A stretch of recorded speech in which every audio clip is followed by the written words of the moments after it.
Welcome everyone to the Co-Creators Convergence Thursday Creator Convo.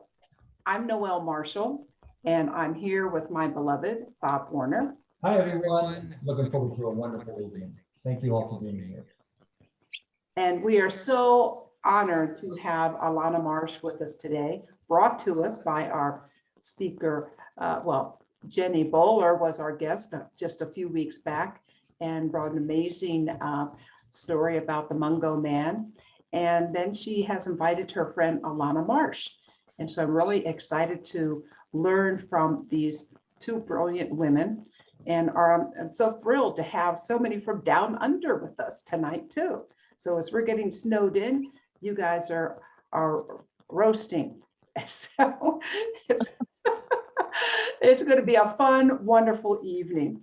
So I'm going to show a little video now to tell you a little bit about our group, the Co-Creators Convergence. Then I'm going to turn it over to Jenny and to Alana. So hold on just one moment.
So thank you. That was a little bit about us. And now I'm going to turn it over to Jenny Bowler, who is going to introduce our guest for the evening. So thank you everyone for joining us. Thanks, Noelle and Bob. It's really exciting being back here and being able to introduce Alana Marsh into your community. I did fumble with a bit of technology getting in here, and I think at the beginning of the year, it's there's such an amazing energy around at the moment, and it's going to be such a special gift to be with Alana in this energy as a woman who's so connected to the earth and to the cosmos, and is just rides that river between those worlds. I met Alana last year, and she was recommended as an Indigenous woman who's doing amazing work here in Melbourne and across Australia.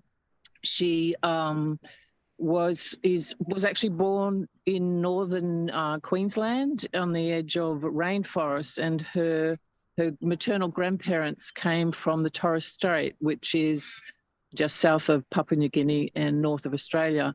And her people have continued to weave songlines and trade, both in trade in material and in energy, and incredible spiritual content across this country for 50, 60, 70,000 years.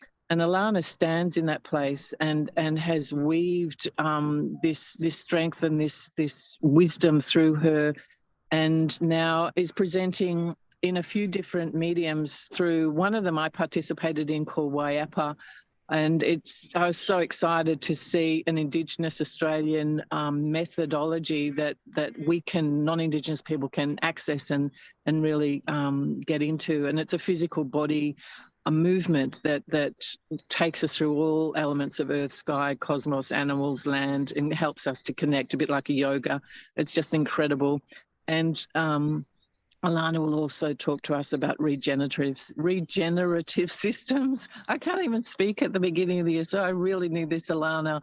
And I'm so happy and excited that you're here and to be able to spend this time with you. Thank you. Thanks, Jenny. I'd like to begin just by following protocol, and I'm going to acknowledge country. So you might like to lower your gaze, you might like to close your eyes, and I want you to send within our group, but also down to country. So, I'm on the continent of Australia, and I know there are a number of people here on other parts of our biosphere.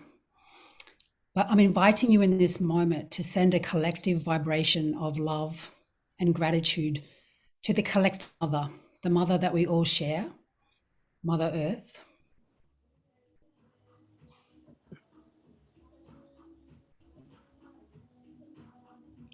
Inhaling nourishment, exhaling gratitude as one part of the biosphere. To add a layer to that, I'm now going to invite you to pay some respects, some homage to traditional custodians that have lived in harmony and reciprocity with that collective mother for thousands and thousands of years. I'm on Yagle country at the moment, which is about halfway between Byron Bay and Coffs Harbour on New South Wales east coast. So I'm sending lots of love and gratitude to them, and I'm being so inspired and moving with such purpose as a guest on their country. But in this moment, connecting into those custodians, wherever you may be.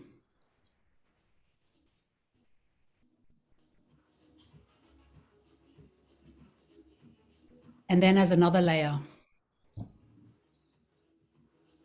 I'm going to pay respects, extend some gratitude to all of you as contemporary custodians. We live in a very important, pivotal point in modernity. And it's because of that weave that we do with the knowledge and the wisdoms from those traditional custodians, our contemporary custodians, new and emerging and existing technologies, that we will be able to navigate safely through some of those challenges that we're facing at the moment. That's the gift for the shift. So just a moment to pause and to lean in just a little bit more deeply with that breath, that nourishment that you're drawing in from the plants and the trees, and exhaling that gratitude back out. You may be thinking about the country beneath your feet. You may be exhaling into those traditional custodians. You may be curious about your role as a contemporary custodian.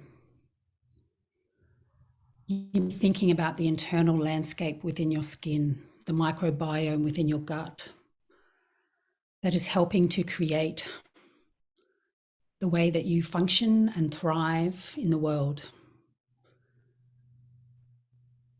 So thank you so much for joining me. If you've closed your eyes, you might like to reopen them. If you've lowered your gaze, you may like to look at me on the screen, but you can keep them down as well if you like. I'm going to tell you a little bit about myself, a little bit about my journey, and I really want to encourage you to use that as a prompt to consider your own journey. It's through these intentional looking back at the strands of opportunities, of challenges, of life that resonates so deeply to create the potential that we all have, that we all experience.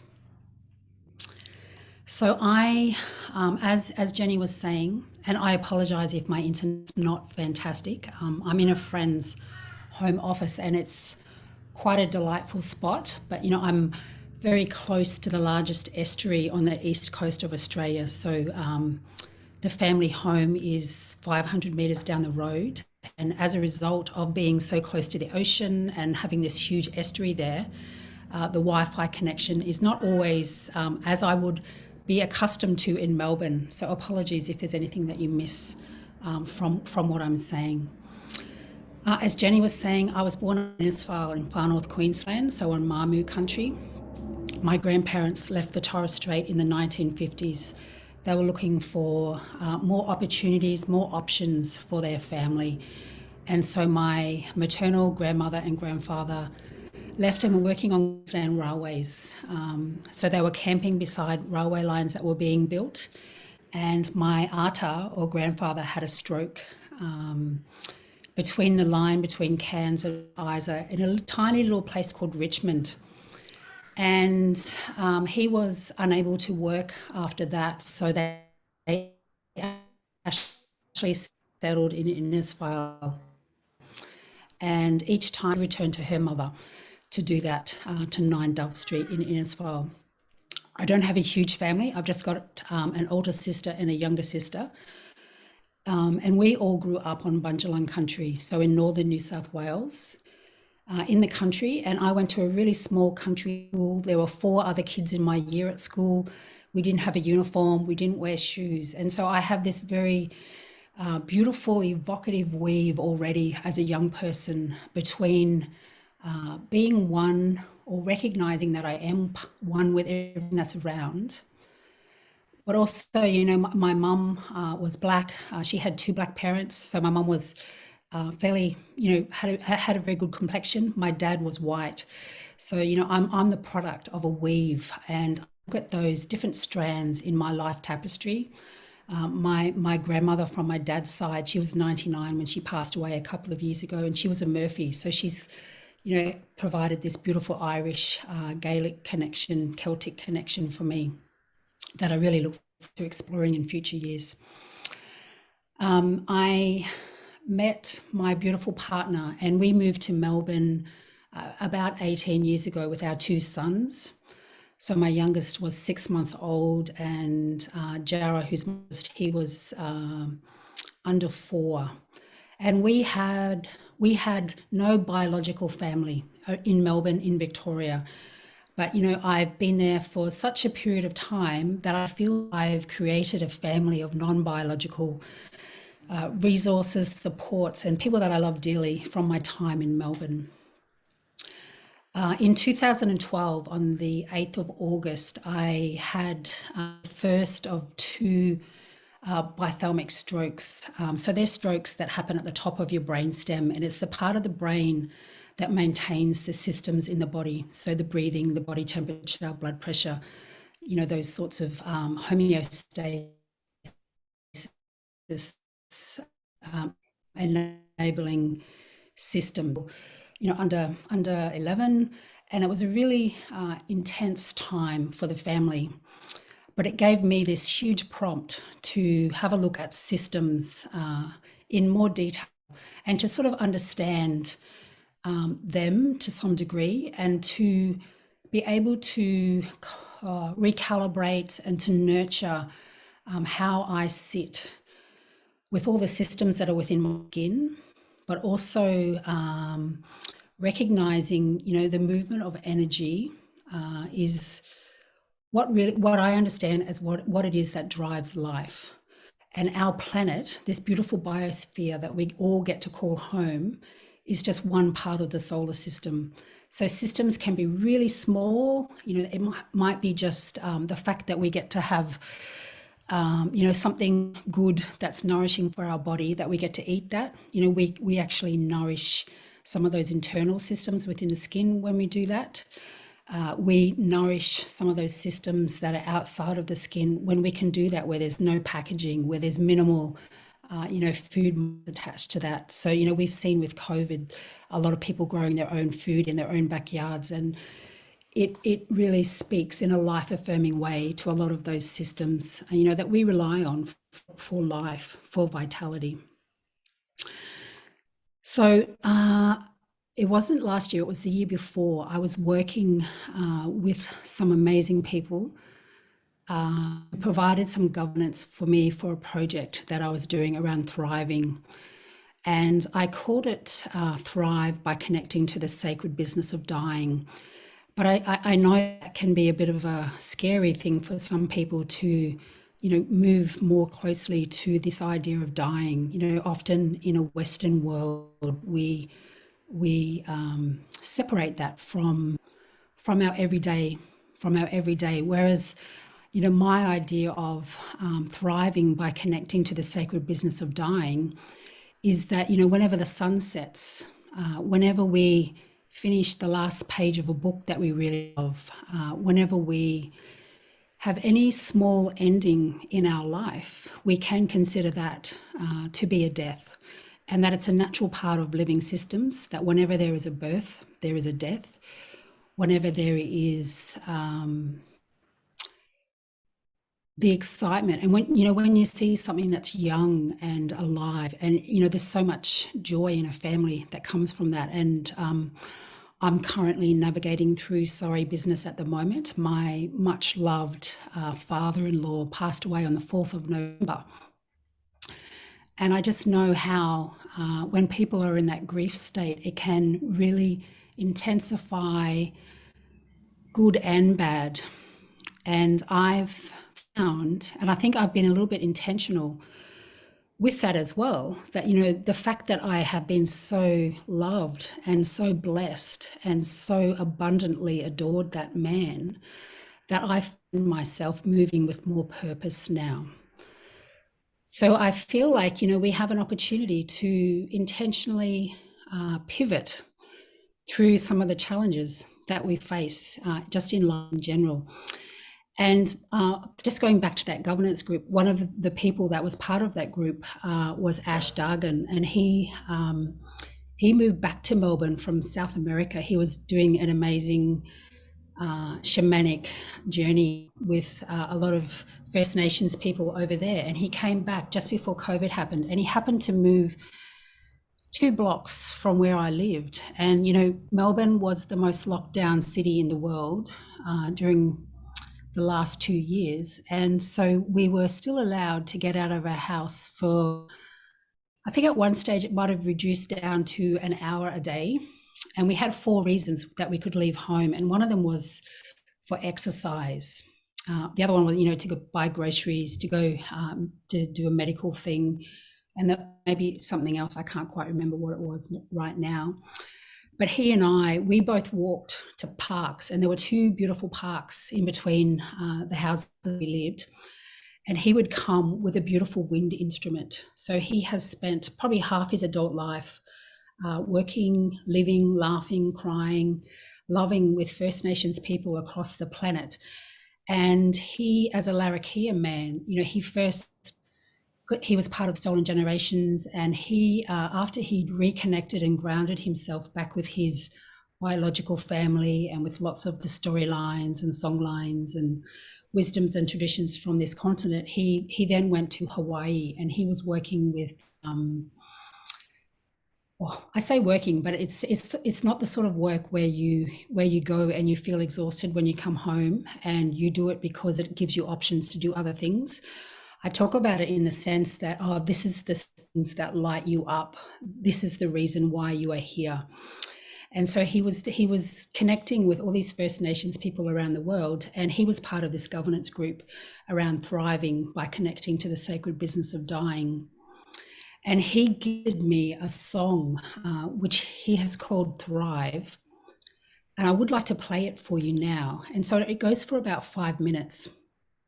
And I think the first time when I heard it, I really got a sense of the movement that's required for us to keep evolving, for us to keep moving.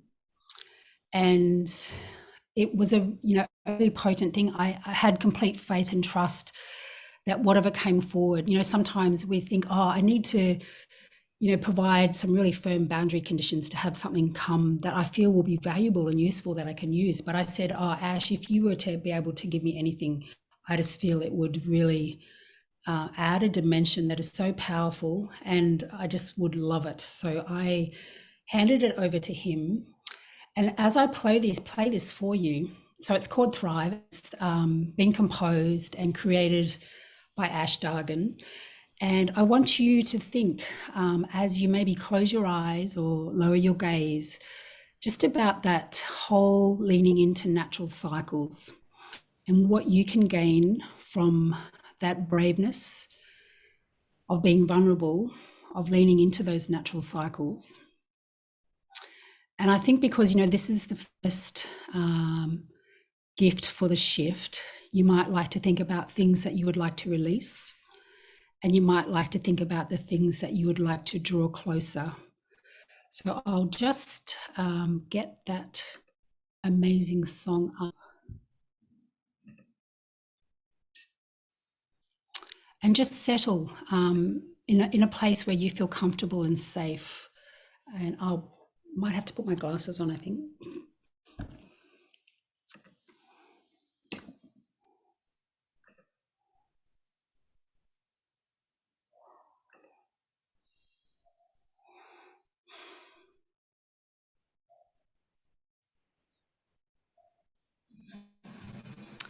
And there will be a bit of time at the end for some interactive questions and stuff, but I'm going to leave that. I'm going to leave that till the end. So I really appreciate everybody being muted and being so open to receive, because I can feel that. And I had it up before, but then I tried to find something else. I'll just quickly. Here we go.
So I thank Ash for the beautiful gift that he gave me, and he has given me permission this morning to play something at the end to just sort of help us draw the threads of the conversation together.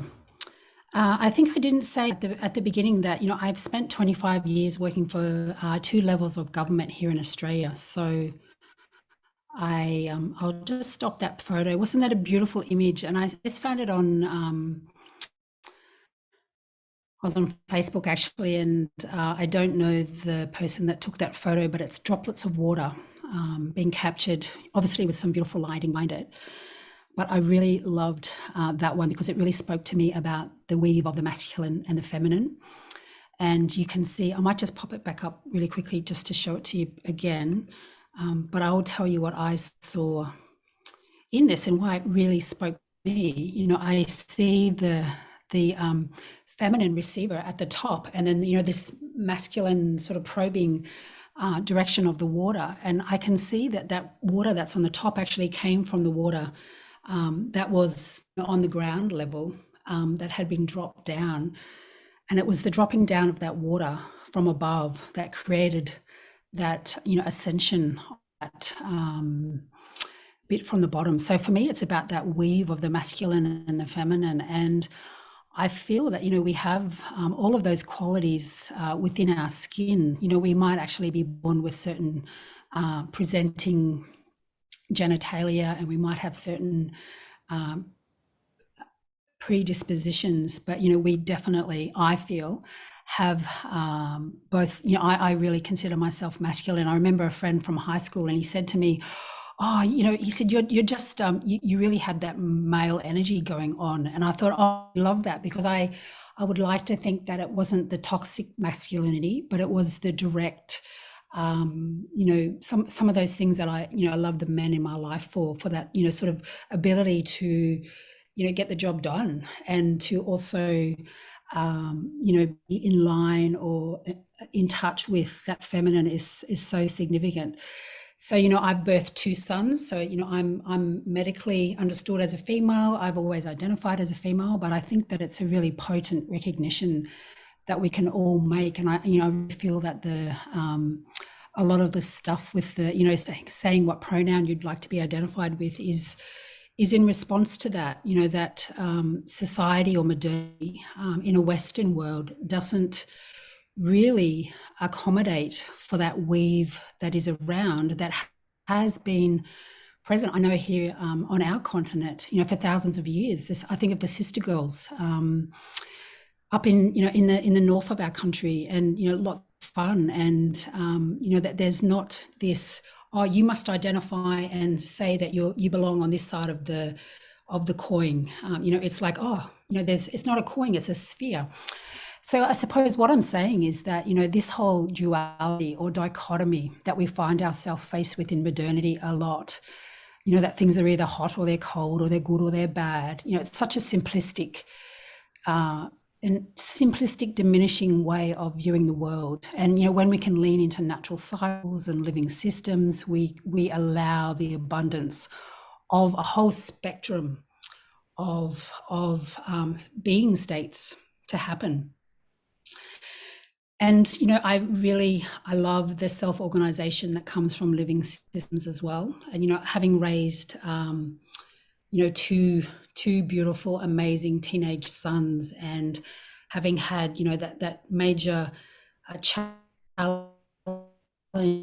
to us all with my strokes, you know, while they were very anxious, and I really wanted to control a lot of the things, because, you know, in lots of areas of my life, like, I didn't feel like I had control.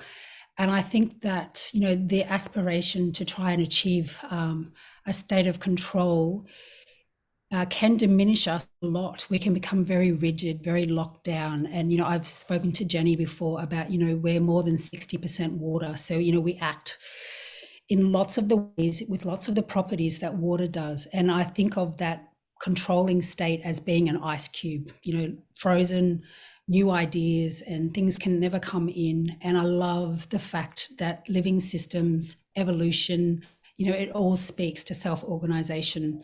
So everybody makes a contribution. sentient beings, human and non-human kin, all make a contribution into the space. And it's not this pursuit of conformity that we often see in modernity at the moment. And, you know, I think, was it you, Kylie? I saw something that you'd had on Facebook saying that, oh, you know, stop brushing up who you are or trying to curate this sort of false idea of who you are. Because if you look like Angelina Jolie on Instagram and then we try to find you when you're missing, we won't be able to find you. So it's sort of like, you know, there's a real acceptance and celebration of diversity within living systems, which allows them then to become self-organizing, because you can't actually organize something if you cannot fully see it or have it fully visible. So there are two qualities, and there are so many qualities with living systems that I think are really profound and really give us a bit of guidance and nourishment, a point of reflection, evaluation, recalibration as we move forward. And I know for me, you know, after having those, you know, near-death experiences, you know, I woke up in ICU after my strokes, you know, 3 days after I became unconscious. And it was, you know, pretty scary time for people. And I have no memory of that, but I feel like, you know, there's something so amazing, so profound about the fact that, and you know, I achieved a level of function that allowed me to be birthed onto this collective mother, onto Mother Earth. And so I feel that privilege of being an intentional link in the chain of humanity. So connecting me back to my ancestors, my future generations, and connecting me laterally to all of the other things that I share time and space with and who I may never meet. But, you know, it's that human and non-human kin that really resources and keeps that well-being of vitality pumping along for me. So I sort of understand my systems as being those of knowing. So the things that I do up here in my head. And, you know, we get rewarded in modernity for being, you know, proficient, or, you know, the whole formal education system is very much putting people up here. I think the other system, you know, the one that really needs to emerge more is that being state. And I call that the heart space. And I know other people do as well. So I'm not saying that I've, you know, that's my idea. But the knowing, the being, and then there's the doing state. So the things that we do with our physical bodies. And, you know, I don't always do it. Actually, I probably do it less than I actually do it. But I know at some level within the cells within my body that, you know, they form this amazing triangle of knowing, being, and doing. And that, you know, I can prepare for the day with a little bit of intention by recalibrating. You know, I might need to be more in my knowing state. I might be having an exam. I might be doing something. And so I'm wanting to be in that knowing state a little bit. My doing and my being states will still be there. You know, there's other times when I know the day will require me to be more in that being state. And I think about the celebration of life service that we had for Pa. I think it was on the 11th of November or something like that. And I wanted to be in my knowing state because, you know, I was organising the family Zoom, the people down in Tasmania that couldn't get up. And I wanted to ensure that I could get the Zoom thing happening so that they could, you know, be a part of that experience. But I definitely wanted to look after my being state. And I knew if I was looking after my being state, I could look after the being state of other people, so the hearts of other people. And I think about my husband who was, you know, who got up and spoke, and my 20-year-old son that stood behind him. And, you know, Tony, my husband, he was quite stoic, and he delivered beautifully.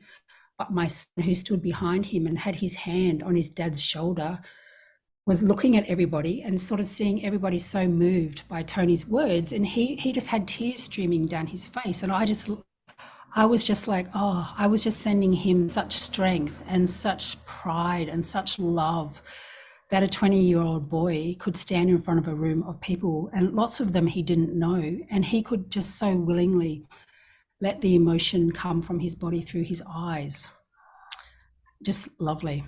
you know, I think that doing state is something that was important on that day as well. So the things I was able to do with my physical body, you know, I set up the Zoom, I was able to get Nan into the room, I helped to set up the chairs. So, you know, I think every moment, well, every moment probably, there's some moments where we can be sort of very much aligned to one of those states, but every day will require us to be doing things from those three systems of knowing, being, and doing. And so a lot of my work has been around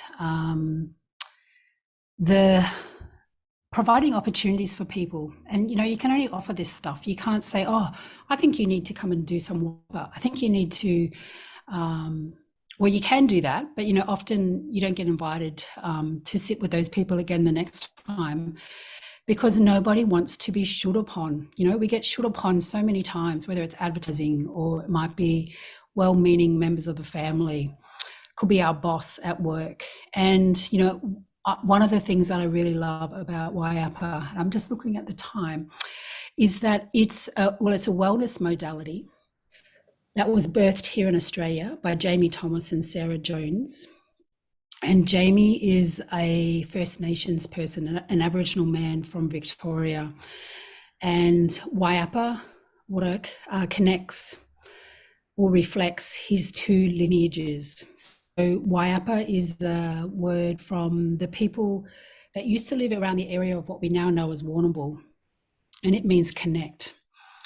And Warok is a Gunai word. So that's in Gippsland, and that's East Melbourne. So Warrnambool's west of Melbourne, and Warok comes from east of Melbourne, and it means country.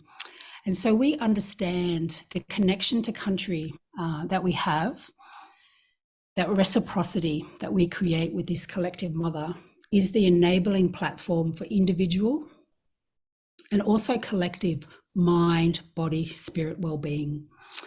And so, you know, it's given me so much joy. I resigned from government on Valentine's Day in 2020.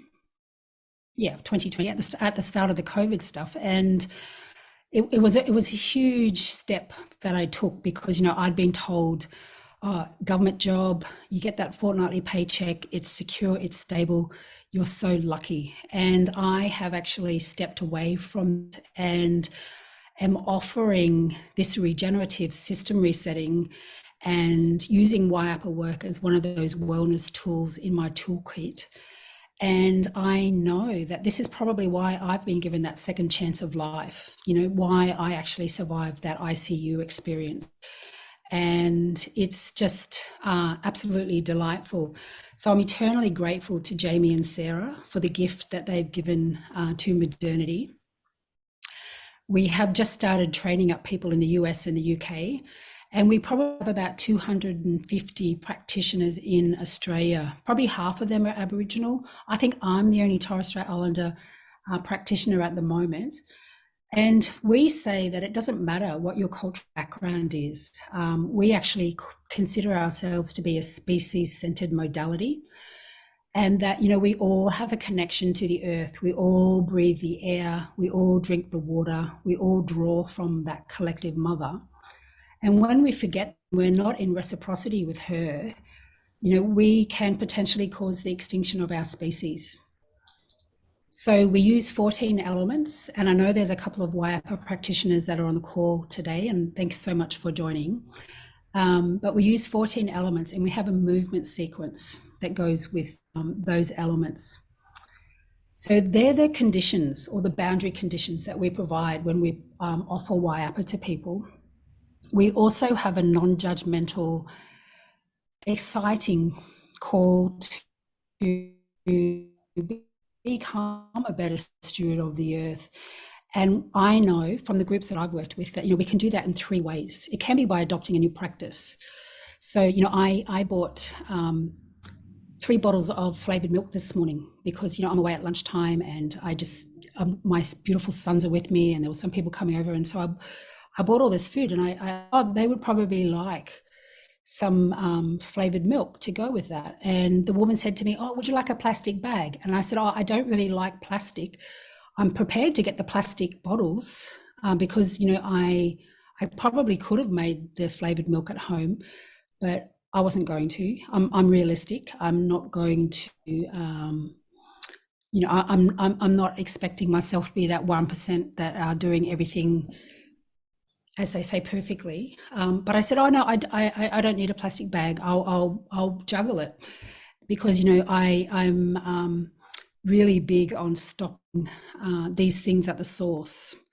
So if I say no to that, and all through COVID, I used to see so many people going to the cafes in Melbourne and on their walks, and they'd get a coffee and they would always get the lid, and I always struggled with that a little bit, and I thought, all those lids are going to end up in landfill. And I just think that if we say no to them, they'll end up getting a big stockpile, because someone said to me, oh, all the cafes, they order a certain number of cups, they get a certain number of lids with it.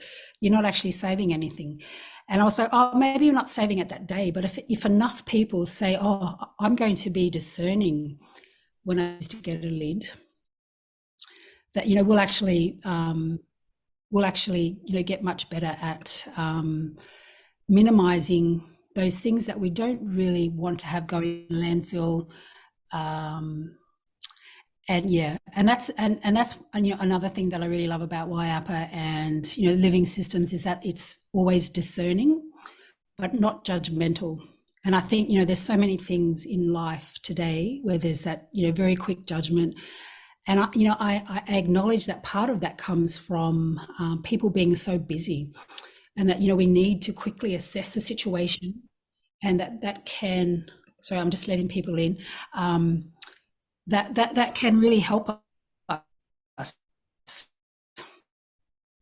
But, so any development that we can do is those quick, convenient decisions that might be good and might feel right at the time, but have this long-term residual effect, is I think is a good investment of our energy. And when you think about it, we have a finite amount of energy, whether it's the time in the day, the money in the bank account, the just even our compassion, our anything that we have, it's all finite, because we know that one day we will no longer be in this dimension. We won't be on this planet anymore. So anything that can help us be more intentional about how we invest that energy as a finite resource, just it sounds like it's a no-brainer to me. And and moving away from that extractive sort of mentality that we have somewhat. So what I feel like I've sort of gone around and about and done a very interesting weave. So I hope it's made sense for people. And I'm wondering if, and I might just have a little look and see what the time is. 12:56. So I can tell that there's been some chats, but I haven't been looking at those at all. And the piece of music that I want to play by Ash at the end, it was really strange because I'm, where we can hear the ocean in our ears when we go to sleep at night, because it just comes across Lake Alalouie from Angari, which is a Yaga or Yagal word that means noisy ocean. So, but we have to get into a car, if we want to get into town within about 10 minutes. And when I got into the car, I didn't connect my phone into the speakers or anything like that. And this song of Ashes came up. So it goes for 13 minutes. And I want to play that at the end as an opportunity for you to think about what may have come up for you during this conversation, and to help that land within your body. So I want to leave 13 minutes at the end for that. So maybe now, Jenny, if we could open up for any questions, happy for the interaction to happen, but I can tell that we're getting the time for me to be a bit more concise. Look, Alana, you've just done what a gift for all of us at the beginning of the year. Just you're a poet. You hold the whole cosmos in your hand. Your wisdom, your training, your background, your knowledge, your knowing, being, and doing. You pulled me out. I was in a very being state, and of course I fumbled with my technology, and I had to do something, and then I have to know something, because I'm watching the chats and people are talking about the things that you've touched into. Somebody dying recently, and the weave of the water, and the masculine and the feminine, the gift of the music, so many areas. I had to move outside, and you're talking to very big stories, and then you're talking about watching our coffee lids. So I think it'd be really interesting to hear from people what they're holding right now in this moment, in this conversation, and open up the conversation, huh? Yeah, and maybe if people put their hand up and you can direct traffic, otherwise we'll end up talking on top of each other and it'll be Yeah. confusing, I think. So if you Yeah, would like to so- say something, put your hand up, and maybe you could make it a gallery view as well. Yeah, I could show the non-video participants, and everyone is welcome to turn on your video at this time. And if you'd like to have a comment or question, raise your hand. You could also use the reaction button down there and raise hand that way. So that's how I raised my hand, that way. So yeah, if you want to do it, really want to speak, then do them both. So. Yeah, and I really want to acknowledge Aboriginal people, because I was born on mainland Australia.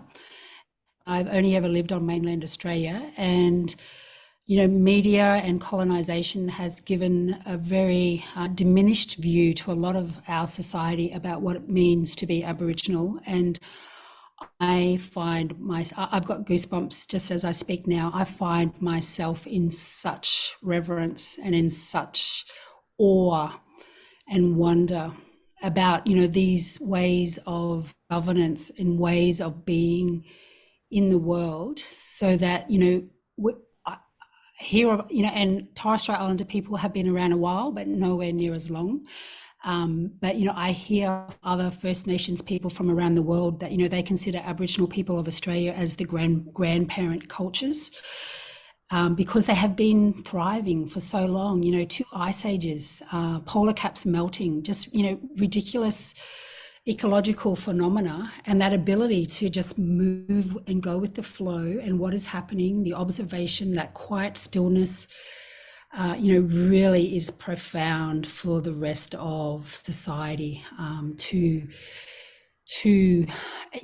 the generosity of our people to share that, I think, is just it blows me away. So I'm in a blown away state. I am too, listening to you, Alana. I always am. And I'm reminded in what you're saying here in Australia, Aboriginal elders, and I've heard it a number of times, talk about wanting to give non-Indigenous people a gift. And we so often don't hear it. And you've given us a gift today, just in speaking to everything you've spoken to, and then saying what you've just said, that these ancient systems, Aboriginal ways of knowing and living, and Indigenous ways of knowing and living across the world have spoken to and mapped out just what you've talked about. The big cosmic story, the earth story, our individual connection, our place, and the nature of those systems. And we're all in this incredible moment of recalibrating and regenerating a new story, as they say, or bringing these threads together. And as we're on this internet, internationally across the world, we're holding this story together. So I would be really interested to hear from some of you, what's touching you right now? What in all those things Alana has just spoken to, what's sitting with you? It'd be great to hear from you. So if anyone, and maybe Noelle, what about yourself? In a comment from the chat from Joseph Matern, a good friend of ours. He says, to reconcile oneself with death is the measure of one's maturity. And I was just thinking about, you said you had near-death experience, and seems like that was a transitional point for you in your life. And I just today have had the experience of having a friend who was very ill, and she planned her whole departure from the planet. And she had assisted conscious departure, and she's going to have her body composted. And she had written a book called We Came Here to Play, meaning we came to this planet to play. And I'm going to have to reread it now. But what that comment that Joe made about reconciling yourself with death is measure of one's maturity.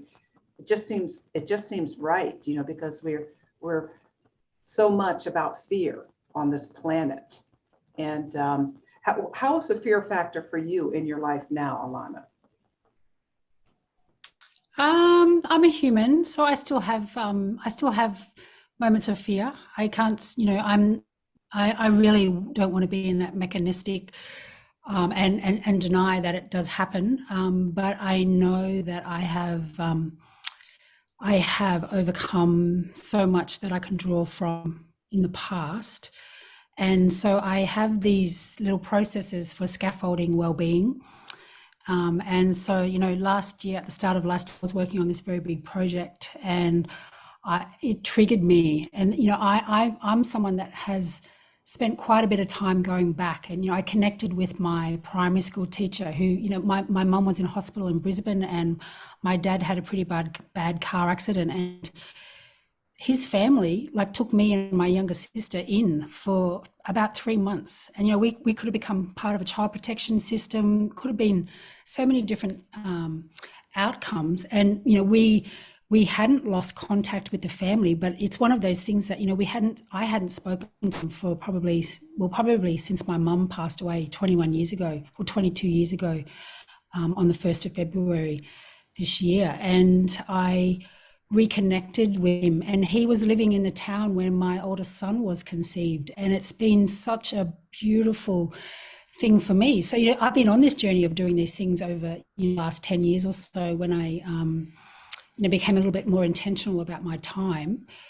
But I still have, you know, I still recognize that I'm alive, I'm still evolving. And so I still can slip into moments or days or stages in my life where I can feel that fear. You know, my strokes is very close to the amygdala in the brain. So, you know, it can be really triggered. And I sort of said to my husband, oh, I've figured out why these things that happened to me in the first half of last year have made me, you know, because, you know, I know quite a bit about neuroplasticity, but, you know, it's yeah, you know, everyone's a work in progress. There's no end point. You know, as long as we're drawing air into our bodies, we still have this opportunity for growth and for learning.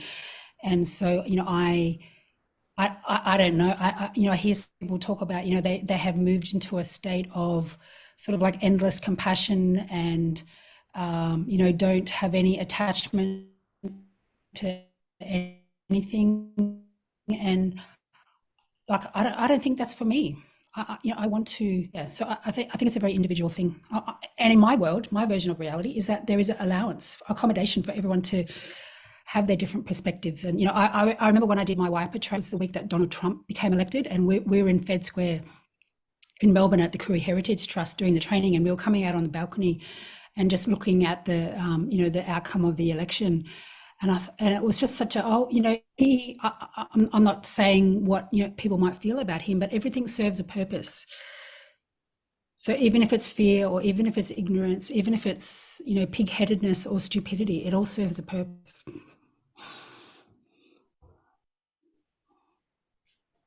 Thank you.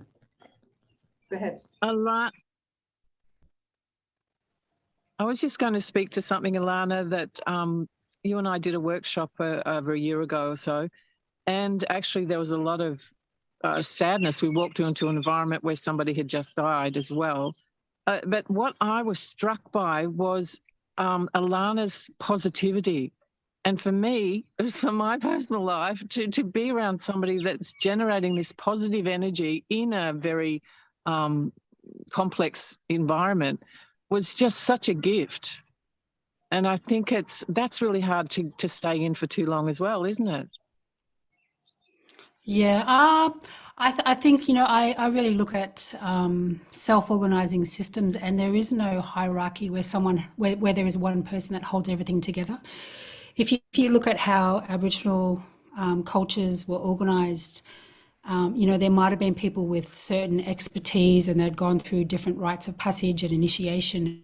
They might have been the holders of certain particular things. But I think if we start to, you know, let the ego state come in and think, oh, I'm going to come in and I'm going to be positive and I'm going to help hold this together, it can be a good thing to do. But for me, I want to choose another option, in that I want to turn up as the person that I feel will be the best contribution to the end state that I want to be a part of.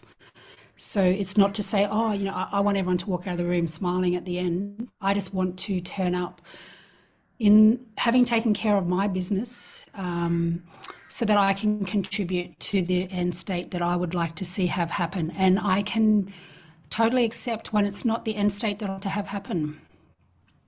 Yeah, I mean, I don't think I was talking to let's be positive, you know, and facilitate, you know, engineer that, but it was a life-giving energy, and you were coming from that, and in that you offered that quality. That's how it felt to me.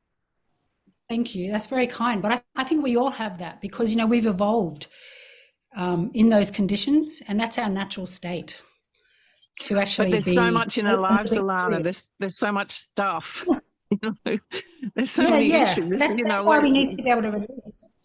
That's why we need to be able to release. We need to reset. We need to recalibrate. Yeah, because there is a lot of stuff we're navigating. Absolutely, totally agree.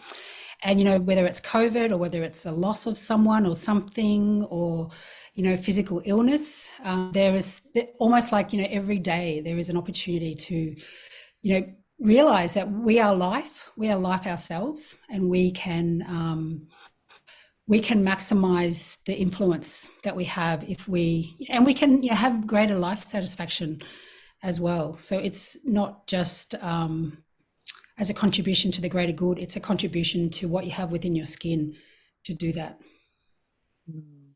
So totally selfish, Jenny. Well, we're all the center of the universe, aren't we? That's why we're making these cosmologies together.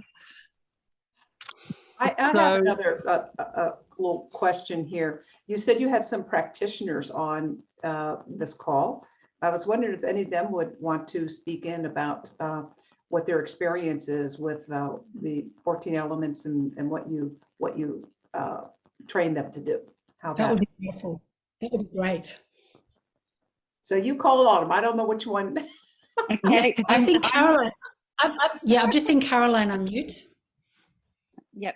Hi there. I'm Caroline. I'm from Sydney, and I was actually born in Grafton, not far from where Alana is right now, but have grown up in Sydney and am currently in Dungog on Worimi land. I did the training just in November, and I did it because I have been a participant of some of Alana's things, and it was just such a beautiful, joyous way of, I suppose, stilling a busy mind and connecting to Mother Earth in a really beautiful way. And also not just through your mind, but through the body movements, because I think often that part of meditation is sort of very quiet, but I think that in our bodies we find such strong connections. And I'm an architect, and I'm trying at the moment to work out how to use those 14 elements to help architects reconsider how they add another dimension to their design approach by considering the elements of Mother Earth as a primary concern and inspiration. So I'm in the process of doing that, but it's kind of really exciting because I think that this is a really important thing for all of us to do right now, is to reconnect and recalibrate how we approach a whole lot of things with that as see the inspiration that it is, and work with that. And beautiful. And thank you, my sister. Lana is just, oh no, I love being with you, Lana.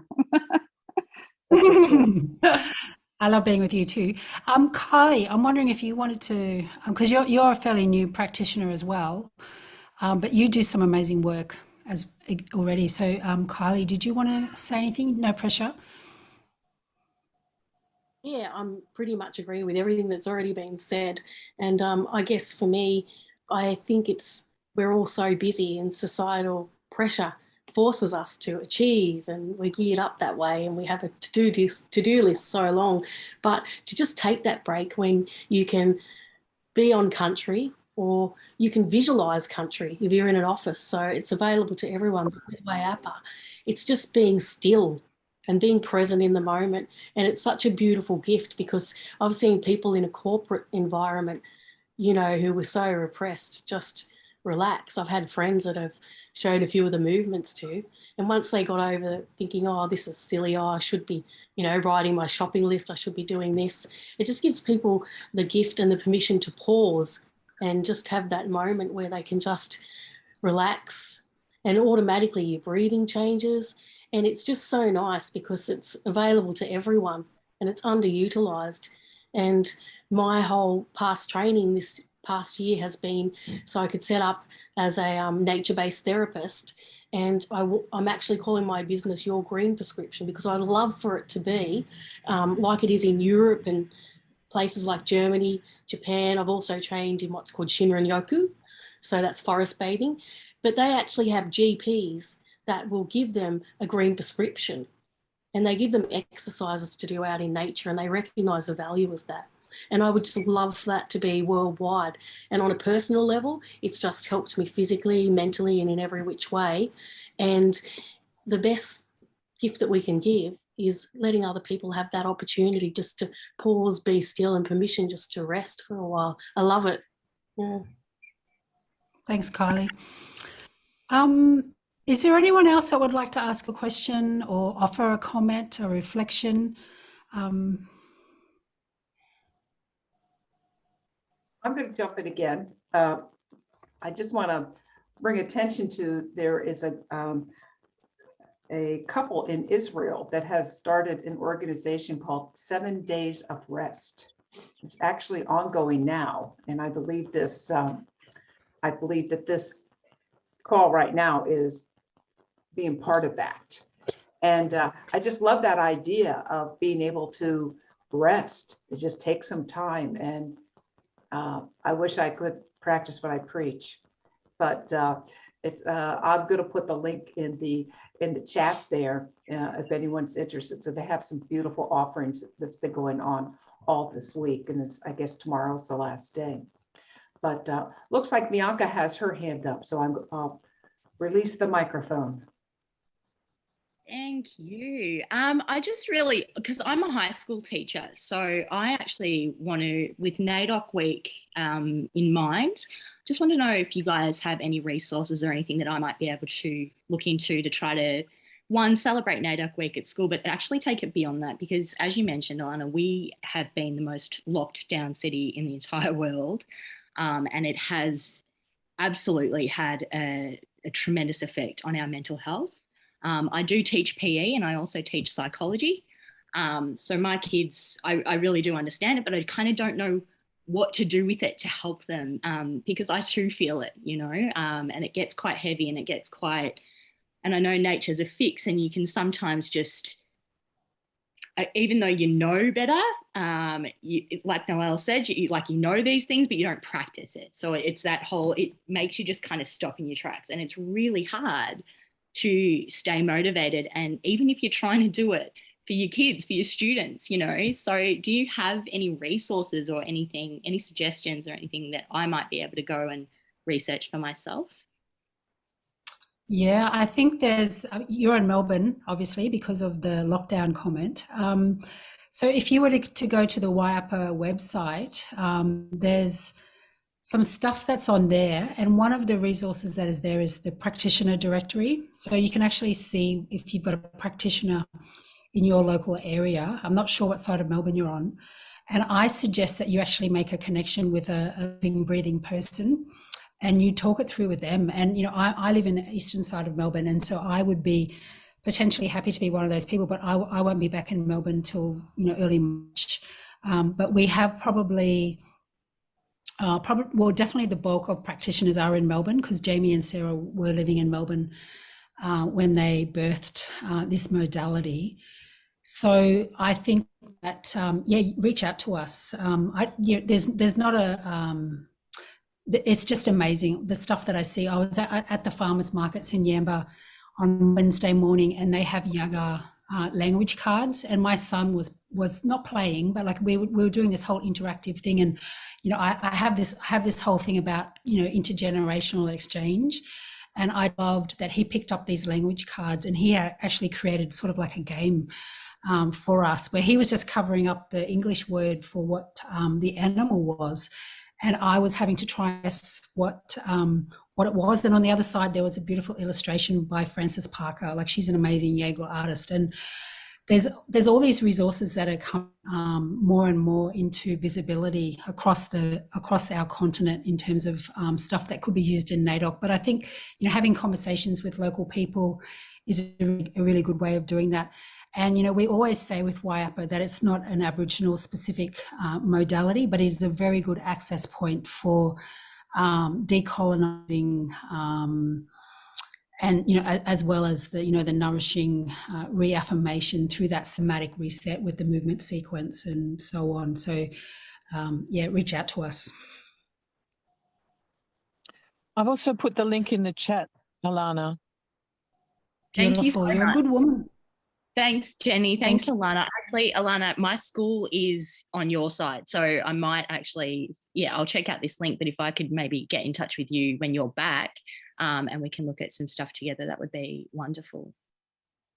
Yeah, beautiful. Thank you. So I'm really keen for people to unmute themselves now, and maybe with a sound. If you could tell me if you have something that's resonating for you from the conversation, something that you would like to sit with as we listen to this piece of music from Ash. And so unmute yourselves, and I want to invite a collective. I'm going to do the 1, 2, 3 count-in sort of thing, because I still see a lot of people with their microphones muted. So if you just unmute yourselves. And I know that we're all on screen. What I would like us to do is to offer a sound into the space that indicates your willingness to move on to this piece of music. And I'm going to on 3. So 1, 2, 3. Yay! Yeah. Yay! Oh, shall we go again?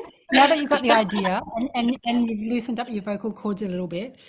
So some sound, and it doesn't have to be yay. That was my sort of, whatever it is. So I think I'm going to do like a shimmy sort of thing this time. So 1, 2, 3. Whoa! Okay, so I'm going to put this piece of music on now that Ash has given us permission to listen to. So it's from his Indigenous Soundscapes album, which is on Apple Music. So I'll be playing it through Apple Music. It's called Spirit Dreams.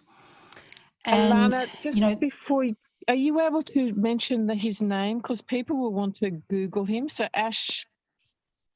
Yeah, so I mentioned him earlier. He was the guy that did the Thrive music that I played earlier, but it's Ash. Yes, I know, but I didn't catch his last name. I'll put in the chat. So it's Dargan, Dargan. Sometimes spell check turns that into a dragon, and he does have a Chinese line in his lineage. So but it can actually just sometimes think, oh, you're meaning dragon, but it's actually Dargan. And like I was saying, he's an amazing Larrakia musician. And he was telling me this morning that he's actually recording a new album this year, and Mark Holden is producing it. And Mark Holden is an Australian. He's an Australian. Oh, and we need an Australian. Yeah, I got it.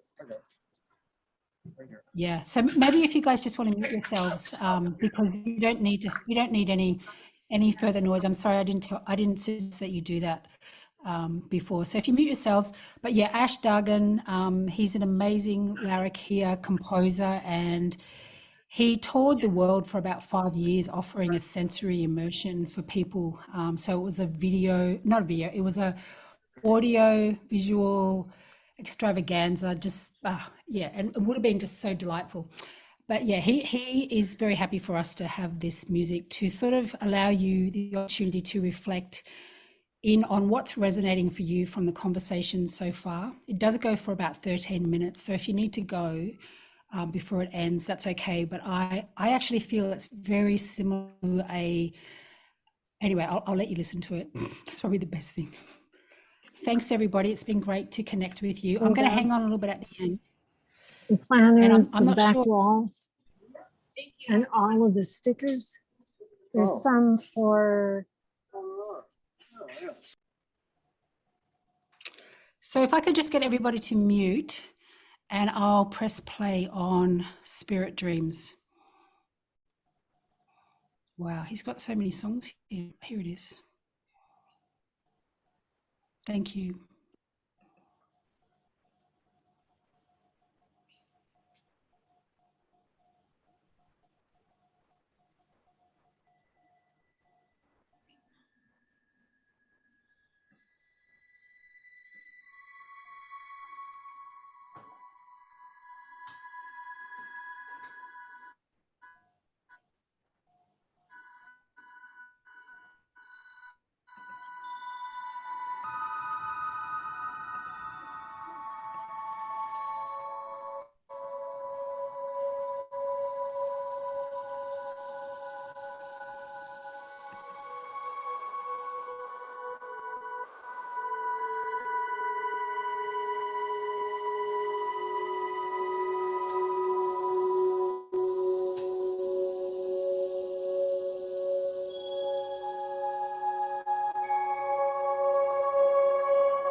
That's so achingly beautiful.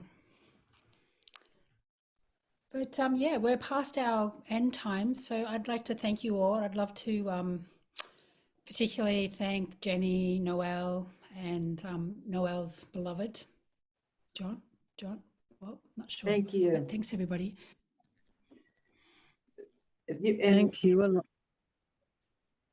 I was just going to say thanks, Alana. It's just such a gift, and people are commenting on their beautiful words and the power of the music. And I mean, I'm sitting outside, and there's little raindrops on my phone, and the clouds reflecting in the movement, and just presence here. It just opens up the big world, and so beautifully. You're such a poet and so gifted. Thank you.